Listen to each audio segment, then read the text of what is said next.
தமிழ் ஒளவை வழங்கும் தொகை சொற்கள். இந்த பகுதி பார்த்தீங்கன்னா 6 முதல் 12ஆம் வகுப்பு வரை கேட்கக்கூடிய ஒரு மிக முக்கியமான பகுதி.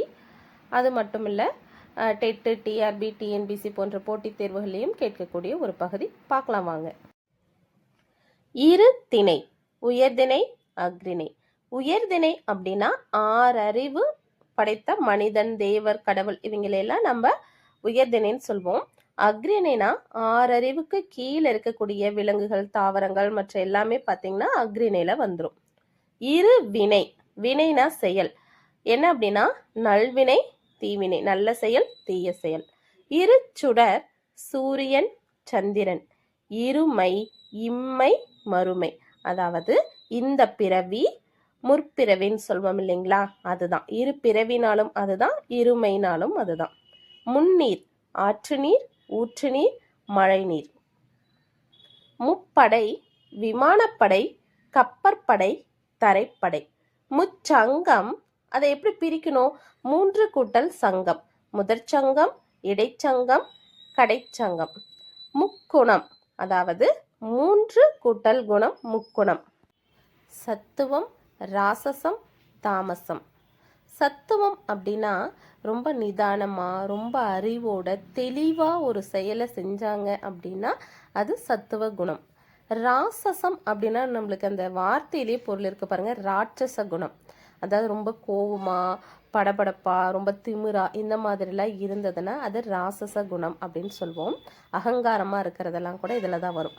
அதே தாமசம், இந்த வார்த்தையை நல்லா பாருங்களேன். தாமசம் அப்படின்னா தாமதம், எப்பவுமே சோர்வாக இருக்கிறது, ரொம்ப தாமதமாக செயல்படுறது. இதில் ரொம்ப நல்ல குணம்னு பார்த்தோம்னா சத்துவம் தாங்க. சரி, அடுத்தது போலாம். உலகம், 3 கூட்டல் உலகம். விண்ணுலகம், மண்ணுலகம், பாதாள உலகம். சரிங்களா? இப்போ தொகை சொற்களை பொறுத்த வரைக்கும் அதை பிரிச்சுட்டு அதுக்கப்புறம் எழுதுறது ரொம்ப சரியான முறை. முக்கணி, பிரிச்சா 3 கூட்டல் கனி. மா, பலா, வாழை. மூவிடம், 3 கூட்டல் இடம். அதாவது தன்மை, முன்னிலை, படர்க்கை. தன்மைனா தன்னை குறிக்கிறது, முன்னிலைனா முன்னாடி இருக்கிறவங்களை குறிக்கிறது, படர்க்கைனா இவங்க 2 பேரும் இல்லாத ஒருத்தரை பற்றி பேசினா அது படர்க்கை. நான், நீ, அவன். அடுத்து முப்பால், 3 கூட்டல் பால். அறம், பொருள், இன்பம். அதாவது அறத்துப்பால், பொருட்பால், இன்பத்துப்பால். இன்பத்துப்பாலுக்கு இன்னொன்று காமத்துப்பால்னு கூட சொல்லுவாங்க. முக்கொடி, 3 கூட்டல் கொடி. வில் அம்பு, புலி, மீன். வில் அம்பு யாருடையது? சேரருடையது. புலி யாருடையது? சோழருடையது. மீன் யாருடையது? பாண்டியருடையது. முக்காலம், 3 கூட்டல் காலம். இறந்த காலம், நிகழ்காலம், எதிர்காலம். மும்மூர்த்தி, பிரம்மா, விஷ்ணு, சிவன். முத்தொழில், 3 கூட்டல் தொழில். என்னென்ன? ஆக்கல், அழித்தல், படைத்தல். மூவேந்தர், 3 கூட்டல் வேந்தர். சேரர், சோழர், பாண்டியர். முத்தமிழ், இயல், இசை, நாடகம். எப்படி பிரிக்கலாம்னா 3 கூட்டல் தமிழ்னு பிரிக்கலாம்.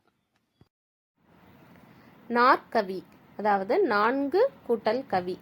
ஆசுகவி, மதுரக்கவி, சித்தாரக்கவி, வித்தாரக்கவி.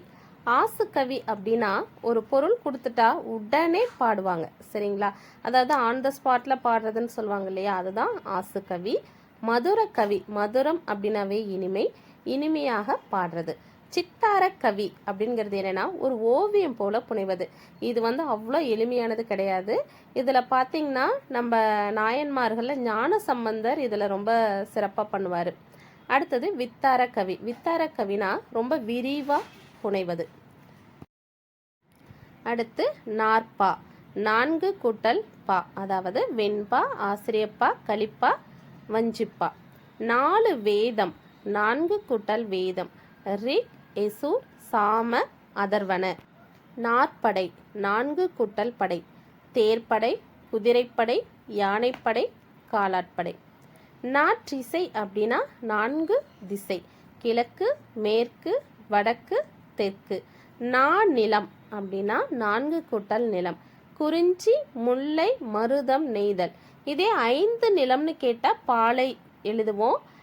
நிலம் அப்படின்னு கேட்டால் 4 மட்டும் எழுதணும். நால்வர் அப்படின்னா இப்போ நம்ம நாயன்மார்கள் இருக்கிறாங்க இல்லையா, அதில் முதல் நால்வர் தான். அப்பர், சுந்தரர், ஞானசம்பந்தர், மாணிக்க வாசகர். ஐம்பூதங்கள், 5 பூதங்கள்: நிலம், நீர், காற்று, நெருப்பு, ஆகாயம். ஐம்பொறினாலும் ஐம்புலன்கள்னாலும் ஒன்று தான், சரிங்களா? மெய்வாய், கண், காது, மூக்கு. மெய் அப்படின்னா உடல். அடுத்து ஐவகை நிலங்கள். நிலம் அப்படின்னா 4 சொல்லணும், ஐவகை நிலம்னா 5 சொல்லணும், அதாவது பாலையை சேர்த்துக்கணும். குறிஞ்சி, முல்லை, மருதம், நெய்தல், பாலை. அறுசுவை அப்படின்னா 6 கூட்டல் சுவை: இனிப்பு, புளிப்பு, கார்ப்பு, கசப்பு, துவர்ப்பு, உவர்ப்பு. 7 ஸ்வரம், 7 கூட்டல் ஸ்வரம்: சரி, கம, பதனி. எண் திசை அப்படின்னா 8 கூட்டல் திசை: கிழக்கு, மேற்கு, வடக்கு, தெற்கு, வடகிழக்கு, வடமேற்கு, தென்கிழக்கு, தென்மேற்கு. நவமணிகள், நவ அப்படின்னாவே 9, அப்போ நவ கூட்டல் மணிகள்: வைரம், மரகதம், நீலம், கோமேதகம், பவளம், மாணிக்கம், முத்து, புஷ்பராகம், வைடூரியம்.